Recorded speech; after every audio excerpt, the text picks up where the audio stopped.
আজ আমি মারা গেলে হয়তো খুব কাঁদবে সবাই। যে আমার শত্রু ছিল সেও আমাকে দেখতে আসবে। বাড়ি ভরা কত মানুষ, কত হইচই থাকবে, কিন্তু আমি আর বলবো না মা এত হইচই ভালো লাগছে না। বাড়ি থেকে একটু চলে গেলাম, একটু পরেই ফিরে আসব।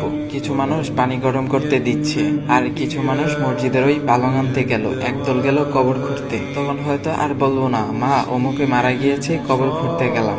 এক সময় বাঁশ কাটা হবে, বাড়ির আঙ্গিনায় এনে বাঁশগুলো টুকরো টুকরো করে কাটছে। পানিটাও গরম হয়ে গেল গোসল দেওয়ার জন্য, এমনকি কবরও খোঁড়া হয়ে গেল। কিছু মানুষ আমাকে এক কোণে নিয়ে একটা মশারি টানিয়ে গোসল দিবে। তখন হয়তো ওঠে আর বলবো না পানিটা বেশ গরম হয়ে আছে, একটু ঠান্ডা হলে ভালো হতো। গোসল করানোর পর আমাকে কিছু কাপড় দিয়ে মুড়িয়ে ফেলা হবে। তখন হয়তো আর বলবো না মুখের কাপড়টা একটু সরিয়ে দাও, নিঃশ্বাস নিতে খুব কষ্ট হচ্ছে।